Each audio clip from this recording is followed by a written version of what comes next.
Hello and welcome back to the channel.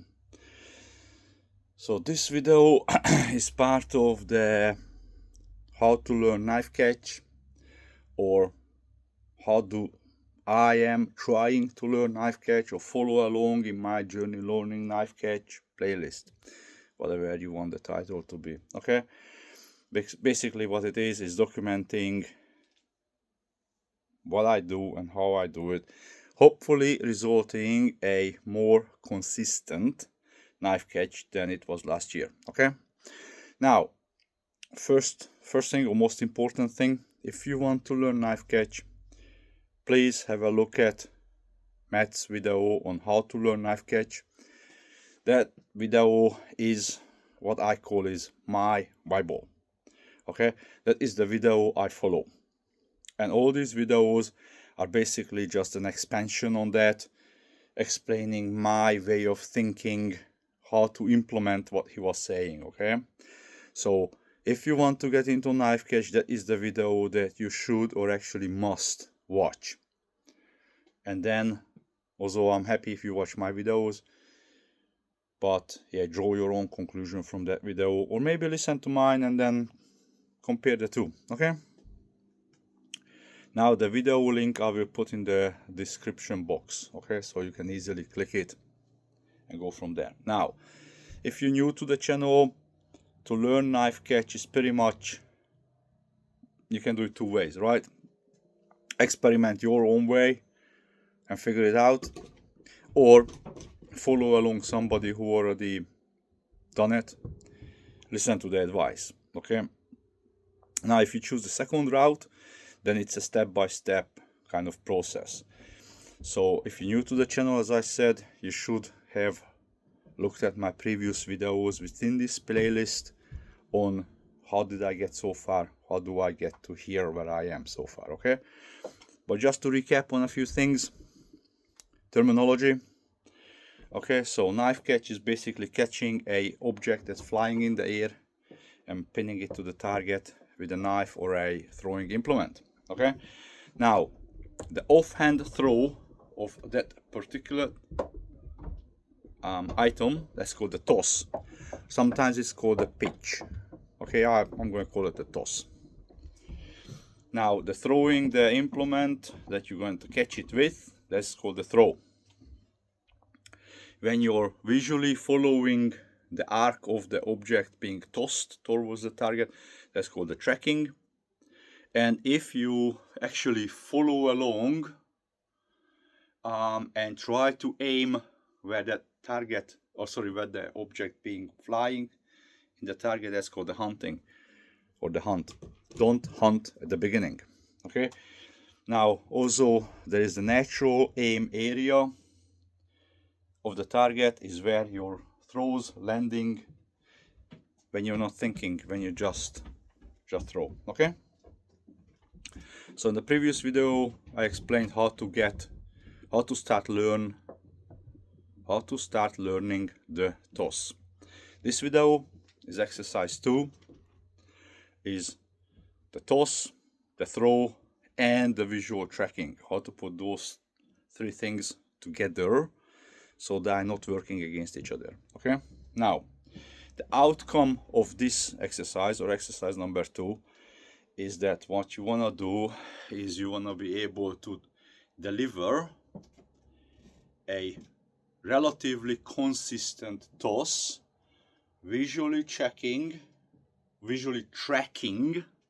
the arc. Okay, being able to identify the height of the arc, or the apex of the arc, visually able to identify when it starts, so the apex of the arc, and when it starts to decline.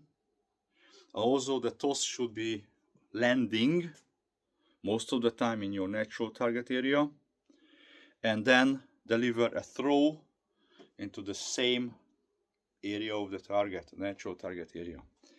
And these three things should happen kind of almost, I'm not saying without thinking, but nice, all of them are consistent. That's the key element. Okay, none of them disturbing the other. can deliver it all together. Okay. Now, so basically, what you do is you get your object that you wish to catch. For me, mostly it's going to be soda cans, or this one's actually a RTD can, whatever, aluminum cans. Okay. So I will refer to the object as a soda can. Okay. So the exercise is very simple. You get in your stance, deliver the toss, deliver the throw, and tracking the toss. Okay, that's it. Now, the mindset is that you're taking out the expectation of the catch. You don't want to catch it. You want to deliver this can on a relatively consistent arc into the natural area. So relatively consistent arc into the natural area. Follow it and then send the knife or implement after it. Okay. Now, before we get much further, the big question of when should you start doing this exercise within your journey into knife catch. And my opinion is that soon as you have a semi-consistent toss, you need to start doing this. Okay. I don't think, or I don't believe, that you need to get the toss perfect. Okay. Because what happens when you're perfecting something, which is just one part of the puzzle, is sometimes you miss a little bit. You miss up what's happening the next. So then you have to relearn what you already established, all the body mechanics. So in that way, I think starting earlier is better, because the whole thing comes together slowly, getting better and better and better together, instead of developing one thing and the next thing. Sometimes, I'm not saying it won't, but sometimes it just doesn't fit properly. Okay. So the only thing that you have to keep in mind is take your ego out of it. Okay, or pride. So what does that mean is, if you think that suddenly the two things not working well together, step back and pull it apart, practice the individual parts, and then try to put it back together. Okay. So basically, again, all you're doing is, now that toss was too low. Okay, the arc was too flat and it landed somewhere about here. There's no way that ever going to be caught, right? So basically what it does is taking away the expectation of the catch, and with that is taking away the possible frustration of the not catch, because you know it will not happen because your timing is completely out. Okay.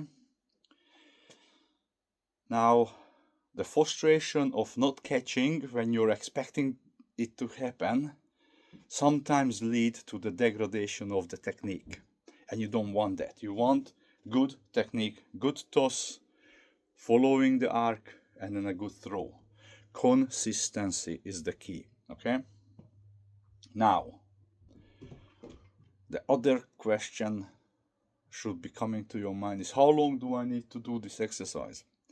Well, for some people that will be as little as one session, and for some of us it will be maybe weeks, until you're able to recognize the apex, until you're able to deliver a consistent arc in the toss, right target with the toss, right target with the knife or throwing implement.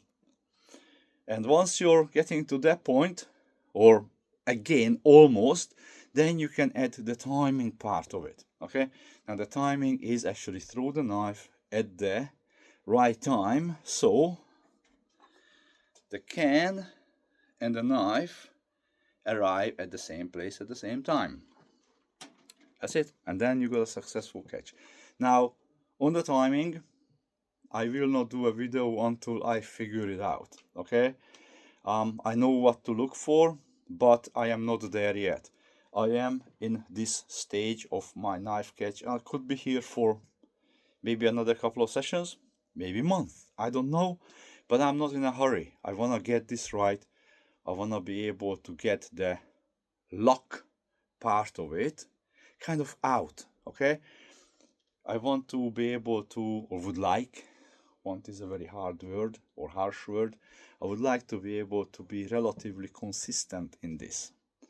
So that's what we're doing, taking it one step at a time.